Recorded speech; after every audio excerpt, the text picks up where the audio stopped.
You know, thinking again, I'm musing again. When people say they might, with their conscious logical mind, say, I will never leave Jesus. But subconsciously, and you wouldn't be aware of it. But I'm aware of it because I have gone through this. I've gone through the layers in my soul.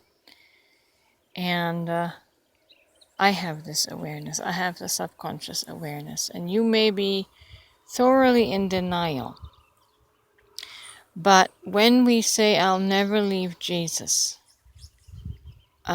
subconsciously, we are deathly afraid of offending God because we have connected Jesus with eternal God, and to even entertain the idea or thought to leave Jesus, to move on from Jesus and explore the vast unknown, the unknowingness of God. That takes courage, and it's nearly impossible to overcome that subconscious fear. I only overcame it because my twin would continually wound me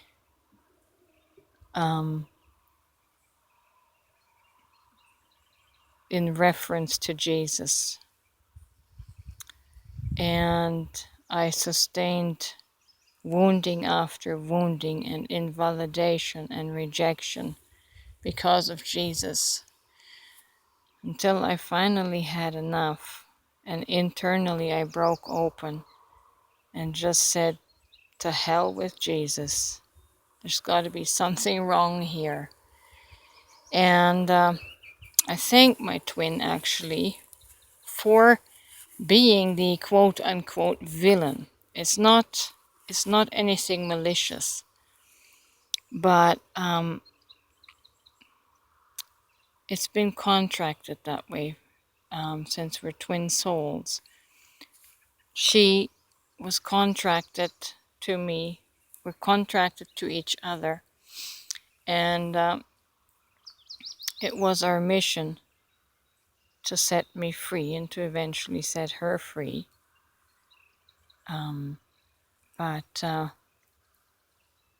yeah, so I'm grateful for the wounding. I'm grateful for the pounding over Jesus because it cracked open my soul and it gave me the courage. I finally had enough fortitude to say the hell with that. There's something wrong with this Jesus that has nothing to do with God. And so I gained the courage to go beyond Jesus. I gained the courage to dive into the vast unknown, which is truly God, which is God without any mental formation or idea or concept. And I have discovered and experienced something so beautiful now, such a freedom deep in my soul, deep in my psychological layers. Jesus was the final frontier and the last boundary that I had to cross to be free, to be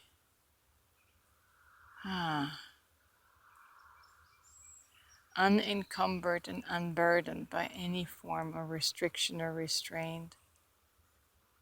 And my imagination is free, and I can go wherever I wish with my imagination, with my childlike wonder.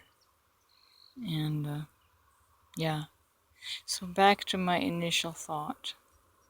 When you say, I will never leave Jesus, or Jesus is my best friend, you're kind of stuck behind the Jesus wall. And I'm just here to tell you it's okay to break through and break out of that. There is life after Jesus. There's abundant life after Jesus that you can't even imagine.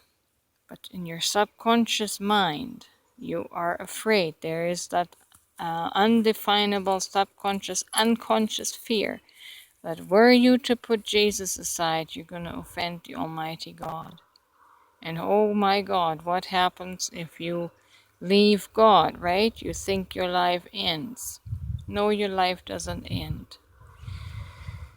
You got to break down these mental concepts and theologies. You can never be separated from God, even if you lay down all the definitions your mind has learned of what God is, you can never separate yourself from God or His love. It's love.